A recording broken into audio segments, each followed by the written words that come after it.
During lockdown, people have been doing all sorts of things and sharing them online. I have some friends who have been wild swimming. They even took to using a mallet to break the ice so that they could get into the water in a small loch in February. Not my idea of fun. I remember the film Titanic with the people freezing in the water, and no, definitely not my idea of fun.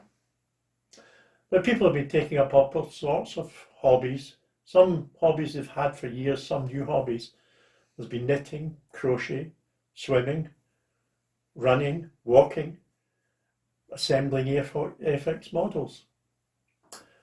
In all these things, people have been looking for a sense of achievement, completing or reaching a goal or a target. I've never been particularly keen on running or having never mastered the ability to swim. So there's a picture of me lying, looking very, very nervous in the Dead Sea with a newspaper in my hands. I actually found it quite scary not being able to put my feet down. Nevertheless, what have I been doing? Well, I've been watching television, keeping in touch with people with emails and through Zoom meetings. I spent some time early on in the first lockdown turning our garage into a sort of gym with equipment and painting and decorating it and so on. And there was a real sense of achievement when I'd finished it. One thing I have been doing though is doing jigsaws. And I've enjoyed doing it. There's a sense in which taking the last piece of the jigsaw and putting it into place, I'd be able to say, it's finished. Yeah, there's a sense of achievement. Imagine my sorrow or disgust when I purchased a jigsaw from a charity shop, 1,000-piece jigsaw, got it all laid out, took me several days to work on it, and there were only 999 pieces in the box. There was no sense of achievement.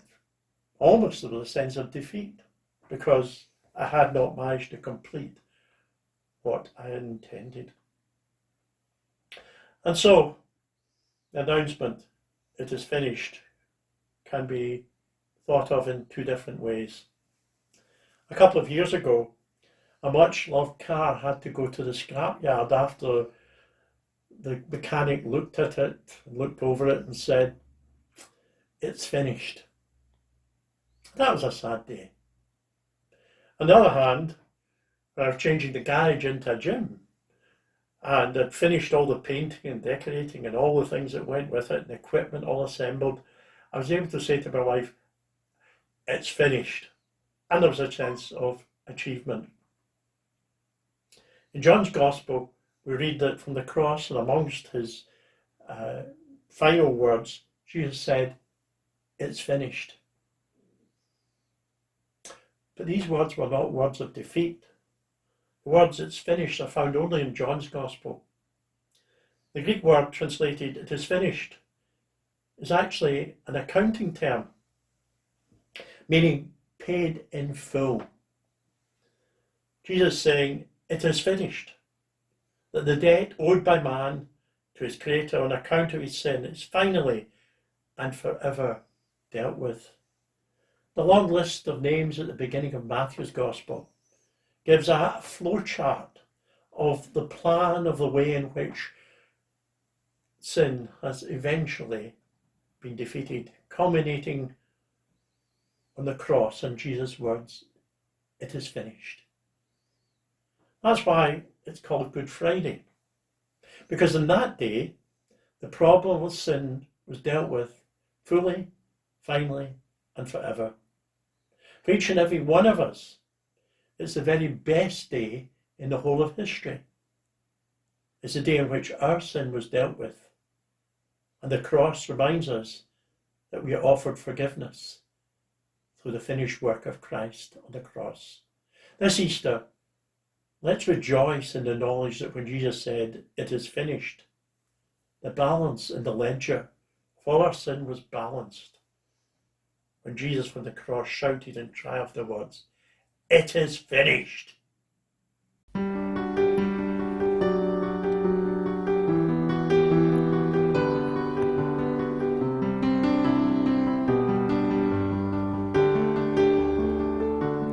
May the love of God the Father enfold you. May the light that is His Son guide your way. May the grace of the Spirit empower you, whose you are and whom you serve. Whose you are and whom you serve.